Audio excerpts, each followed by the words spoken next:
Bold ಬೆಡಗಿ Poonam Pandey ಹಠಾತ್ ಸಾವಿನ ಸುದ್ದಿ ಬಾಲಿವುಡ್ನಲ್ಲಿ ಮತ್ತು ಮಾಡೆಲಿಂಗ್ ಜಗತ್ತಿನಲ್ಲಿ ಸಂಚಲನವನ್ನ ಸೃಷ್ಟಿ ಮಾಡಿದೆ. ಪೂನಂ ಶುಕ್ರವಾರ ಮುಂಜಾನೆ ಉತ್ತರ ಪ್ರದೇಶದಲ್ಲಿರುವ ಅವರ ನಿವಾಸದಲ್ಲಿ ಮೃತಪಟ್ಟಿದ್ದಾರೆ ಎನ್ನುವ ವಿಚಾರ ಬೆಳಗ್ಗೆ ಬಂದಿದ್ದು, ಕ್ಯಾನ್ಸರ್ನಿಂದ ಪೂನಂ ಅಸುನೀಗಿದ್ದಾರೆ ಎಂದು ಅವರ ಇನ್ಸ್ಟಾಗ್ರಾಂ ಖಾತೆಯಲ್ಲಿ ಮಾಹಿತಿ ನೀಡಲಾಗಿದೆ. ಪೂನಂ ಪಾಂಡೆ ಅವರು ಗರ್ಭಕಂಠ ಕ್ಯಾನ್ಸರ್ನಿಂದ ಅಗಲಿದ್ರು ಎಂದು ಹೇಳಲು ಭಾರಿ ದುಃಖವಾಗುತ್ತಿದೆ. ಜೀವನದಲ್ಲಿ ಅವರು ಯಾರನ್ನೇ ಭೇಟಿಯಾದರೂ ಪ್ರೀತಿ ಹಾಗೂ ವಿನಯದಿಂದ ವರ್ತಿಸಿದ್ರು. ಅವರ ಖಾಸಗಿ ಮತ್ತು ವೈಯಕ್ತಿಕ ಬದುಕಿನ ಬಗ್ಗೆ ಯಾರೂ ಕೂಡ ಮಾತನಾಡಬಾರದು ಎಂಬುದಾಗಿ ಮನವಿಯನ್ನ ಮಾಡುತ್ತೇನೆ ಎಂದು ಅವರ ಮ್ಯಾನೇಜರ್ ಇನ್ಸ್ಟಾಗ್ರಾಂನಲ್ಲಿ ಪೋಸ್ಟ್ ಮಾಡಿದ್ದಾರೆ. 32 ವರ್ಷದ ವಯಸ್ಸಿನ ಪೂನಂ ಮಾಡೆಲಿಂಗ್ ಜಗತ್ತಿನಲ್ಲಿ ಗುರುತಿಸಿಕೊಂಡಿದ್ರು. ನಟಿಯಾಗಿ ಅಷ್ಟಾಗಿ ಯಶಸ್ಸು ಕಾಣದ ಪೂನಂ ಪಾಂಡೆ ವಿವಾದಗಳಿಂದಲೇ ಹೆಚ್ಚು ಸುದ್ದಿಯಲ್ಲಿರ್ತಿದ್ರು.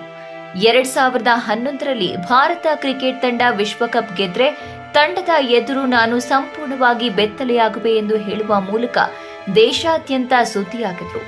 ಸೋಷಿಯಲ್ ಮೀಡಿಯಾದಲ್ಲಿ ತಮ್ಮ ವಿಚಿತ್ರ ಭಾವಭಂಗಿಗಳ ಫೋಟೋಗಳ ಮೂಲಕ ಸದಾ ಸುದ್ದಿಯಲ್ಲಿರ್ತಿದ್ದ ಈ ನಟಿಯ ಬೋಲ್ಡ್ ಅವತಾರಕ್ಕೆ ಅಭಿಮಾನಿಗಳು ಕೂಡ ಇದ್ರು.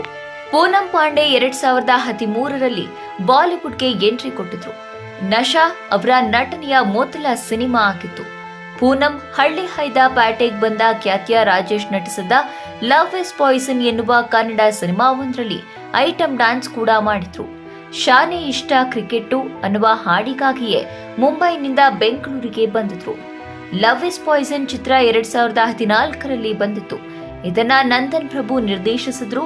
ಹಳ್ಳಿ ಹೈದ ರಾಜೇಶ್ ಮತ್ತು ಶ್ರುತಿ ರಾಜ್ ಈ ಚಿತ್ರದ ಲೀಡ್ ರೋಲ್ಗಳಲ್ಲಿ ನಟಿಸಿದ್ರು. ಆದ್ರೆ ಈ ಚಿತ್ರ ರಿಲೀಸ್ ಆಗುವ ಮೊದಲೇ ಸಿನಿಮಾದ ನಾಯಕ ರಾಜೇಶ್ ನಿಧನರಾಗಿದ್ರು. ರಾಜೇಶ್ ಸಾವಿಗೂ ಈ ನಟಿ ಕಂಪನಿಯನ್ನ ಮಿಡ್ತಿದ್ರು. ಅಷ್ಟೊಂದು ಬ್ಯುಸಿ ಇದ್ರೂ ಕೂಡ HD ಕೋಟೆಯಲ್ಲಿದ್ದ ರಾಜೇಶ್ ಮನೆಗೆ ಪೂನಂ ಪಾಂಡೆ ಭೇಟಿ ನೀಡಿದ್ರು. ಬೆಂಗಳೂರಿನಿಂದ ಅಲ್ಲಿಯವರೆಗೂ ಕಾರಿನಲ್ಲಿಯೇ ಪ್ರಯಾಣ ಬೆಳೆಸಿದ್ರು.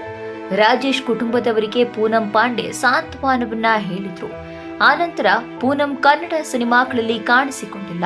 ಪೂನಂ ಪಾಂಡೆ ಭೋಜ್ಪುರಿ ಸಿನಿಮಾದಲ್ಲೂ ಕೂಡ ನಟಿಸಿದ್ರು. ರಿಯಾಲಿಟಿ ಶೋಗಳಲ್ಲೂ ಹೆಚ್ಚಾಗಿ ಕಾಣಿಸಿಕೊಂಡಿದ್ರು. 2018ರಲ್ಲಿ ರಿಲೀಸ್ ಆದ ದ ಜರ್ನಿ ಆಫ್ ಕರ್ಮ ಸಿನಿಮಾದ ಬಳಿಕ ಅವರು ನಟನೆಯಿಂದ ದೂರವಿದ್ರು. ಪೂನಂ ಪಾಂಡೆ ಕೊನೆಯ ಹಂತದ ಗಂಟಲಿನ ಕ್ಯಾನ್ಸರ್ನಿಂದ ಬಳಲುತ್ತಿದ್ರು ಎನ್ನಲಾಗಿದೆ.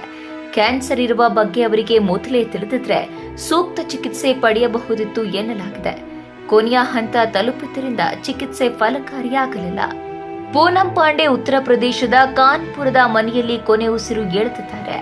ತಮ್ಮ ವಿವಾದಿತ ಮಾತುಗಳಿಂದಲೇ ಸುದ್ದಿಯಾಗ್ತಿದ್ದ ಪೂನಂ ಪಾಂಡೆ ಸೋಷಿಯಲ್ ಮೀಡಿಯಾದಲ್ಲಿ ದೊಡ್ಡ ಮಟ್ಟದ ಫಾಲೋವರ್ಸ್ಗಳನ್ನ ಕೂಡ ಹೊಂದಿದ್ರು. ಲಕ್ಷಾಂತರ ಜನ ಫಾಲೋವರ್ಸ್ಗಳು ಅವರ ಸಾವಿಗೆ ಸಂತಾಪವನ್ನ ಸೂಚಿಸ್ತಾ ಇದ್ದಾರೆ.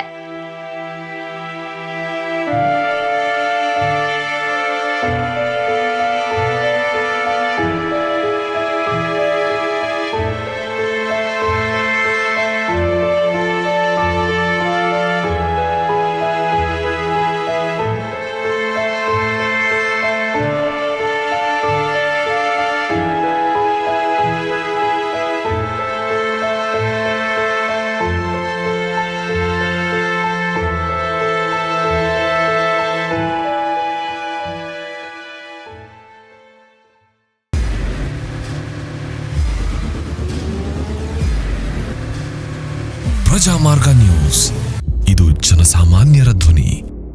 ನಮಸ್ಕಾರ. ನೀವು ನೋಡ್ತಾ ಇದ್ದೀರಾ ಪ್ರಜಾಮಾರ್ಗ ನ್ಯೂಸ್. ರಾಷ್ಟ್ರದ ರಾಜ್ಯದ ರಾಜಕೀಯದ ಬಗ್ಗೆ ಹೆಚ್ಚಿನ ಸಿನಿಮಾ ಅಪ್ಡೇಟ್ಗಳಿಗಾಗಿ ಫಸ್ಟ್ ಲೈಕ್ ಮಾಡಿ, ಸಬ್ಸ್ಕ್ರೈಬ್ ಆಗಿ, ಹಾಗೆ ಫಾಲೋ ಕೂಡ ಮಾಡಬೇಕು.